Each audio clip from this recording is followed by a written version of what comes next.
Assalamualaikum warahmatullahi wabarakatuh. Halo teman-teman, baiklah pada pertemuan kali ini kita akan sama-sama membahas tentang asesmen, tes, dan evaluasi. Asesmen adalah proses sistematis dalam mengumpulkan data untuk memantau proses, kemajuan, dan hasil belajar siswa secara menyeluruh. Berbeda dengan sekedar ujian akhir, asesmen ini sendiri dipandang sebagai bagian tak terpisahkan dari kegiatan pembelajaran itu sendiri. Karakteristik utama asesmen. Di sini ada 3 karakteristik utama. Yang pertama itu memberi orientasi pada proses, yang dimana menitik beratkan pada bagaimana siswa memperoleh pengetahuan atau biasa dikenal dengan perkembangan konsep, bukan hanya apa yang mereka hafalkan di akhir, tetapi selama proses pembelajaran itu sendiri. Yang kedua, fungsi monitoring, yang dimana menjadi sarana bagi guru untuk memantau perkembangan siswa secara kronologis dan berkelanjutan. Yang ketiga itu ada komprehensif, yang artinya meskipun fokus pada proses, tetapi asesmen tetap mengintegrasikan penilaian terhadap hasil belajar dan kemajuan belajar dari siswa itu sendiri. Klasifikasi metode asesmen. Di sini ada menurut Gable tahun 1993, yang mana beliau menyatakan bahwa instrumen asesmen terbagi menjadi 2 kategori utama. Yang pertama itu ada asesmen tradisional, yaitu berupa tes pilihan ganda, benar atau salah, terus melengkapi, dan tes jawaban yang terbatas. Sedangkan asesmen alternatif yaitu berupa esai, penilaian proyek atau praktik, portofolio, penilaian diri atau self assessment, terus observasi, wawancara, dan penilaian sejawat. Selanjutnya ada esensi dalam pembelajaran. Asesmen ini sendiri berfungsi sebagai alat untuk mengungkap penguasaan konsep sekaligus melacak bagaimana konsep tersebut diperoleh.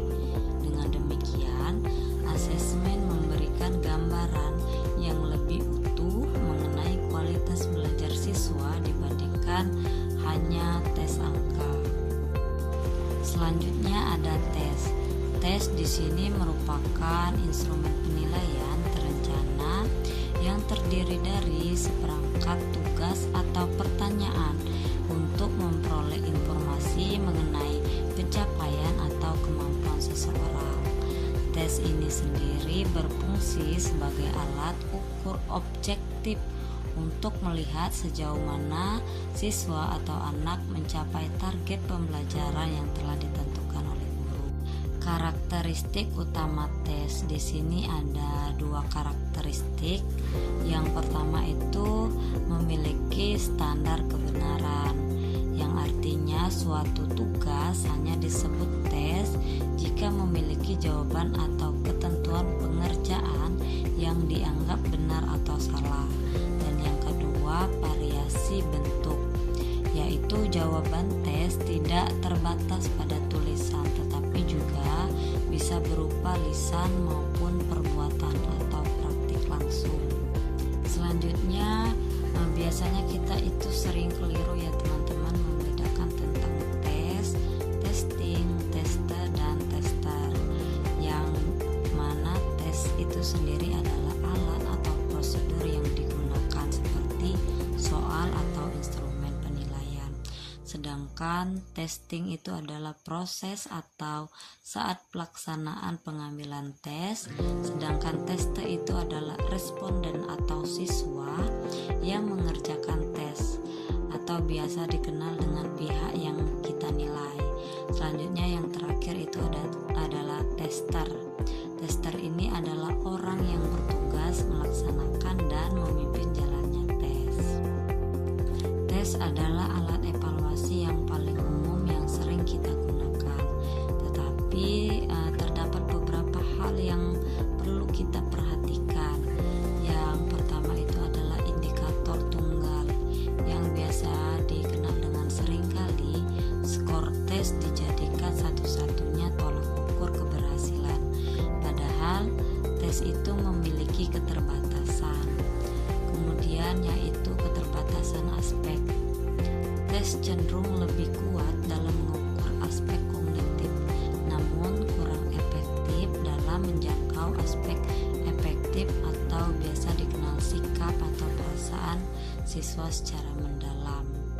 Yang ketiga itu adalah generalisasi, yaitu guru disarankan tidak melakukan generalisasi kemampuan total siswa hanya berdasarkan dengan hasil tes semata, tetapi melihat dari kegiatan atau apa yang dilakukan anak selama kegiatan pembelajaran, bukan hanya tes yang diambil di akhir pembelajaran atau sering kita lihat itu berupa ulangan atau nilai-nilai akhir seperti itu.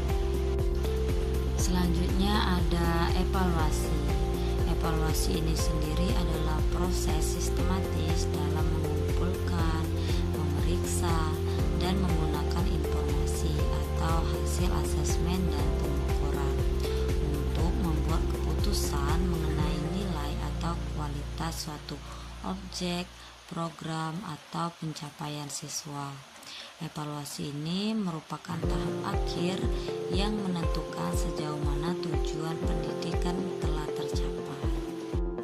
Adapun karakteristik utama evaluasi ini sendiri ada 3. Pengambilan keputusan, yaitu berbeda dengan pengukuran yang hanya menghasilkan angka, tetapi evaluasi memberikan makna atau nilai seperti baik, buruk, lulus, tidak lulus terhadap angka tersebut, atau biasa kita kenal dengan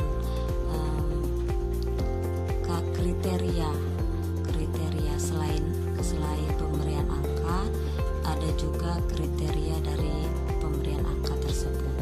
Selanjutnya yaitu ada berbasis data, yang mana evaluasi dilakukan dengan memanfaatkan informasi yang telah diperoleh melalui instrumen tes maupun non-tes atau biasa dikenal dengan asesmen. Yang ketiga ada sistematis dan terencana. Hal ini merupakan pemeriksaan terstruktur terhadap peristiwa atau dampak dari suatu program pendidikan. Klasifikasi evaluasi berdasarkan tujuan. Menurut Lehman tahun 1990, evaluasi dibedakan menjadi 2 jenis utama berdasarkan fungsinya. Yang pertama evaluasi formatif, yang kedua evaluasi sumatif. Evaluasi formatif ini sendiri adalah berfokus pada pemerolehan umpan balik atau feedback selama proses berlangsung guna melakukan perbaikan atau penyempurnaan program atau pembelajaran. Sedangkan evaluasi sumatif adalah hal yang dilakukan di akhir program untuk menilai manfaat keseluruhan, efektivitas, dan membuat keputusan akhir seperti kelulusan atau keberlanjutan program. Adapun esensi dari evaluasi dalam pendidikan. Evaluasi ini sendiri berfungsi sebagai alat kontrol kualitas yang membantu pendidik dalam menilai efektivitas metode mengajar dan kurikulum, menentukan alternatif keputusan untuk masa depan siswa atau program, dan mengukur keberhasilan program pendidik secara menyeluruh. Dari apa yang sudah kita pelajari tadi ya teman-teman, adapun hubungan antar istilah atau biasa dikenal dengan sintesis. Yang pertama itu tes.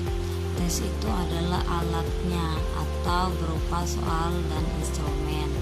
Kemudian pengukuran pengukuran itu adalah proses kualifikasinya atau pemberian angka atau skor.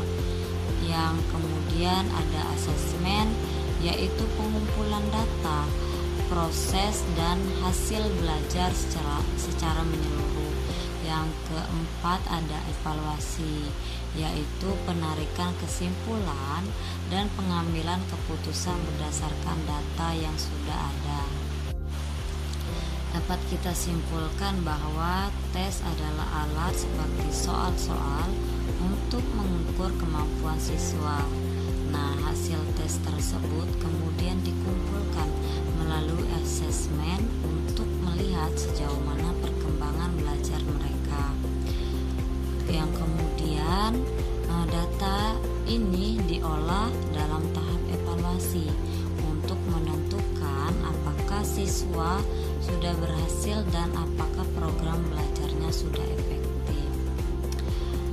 Mungkin itu saja ya teman-teman, pembelajaran yang dapat saya sampaikan mengenai materi asesmen, tes, dan evaluasi. Sampai jumpa di pertemuan selanjutnya. Terima kasih. Wassalamualaikum warahmatullahi wabarakatuh.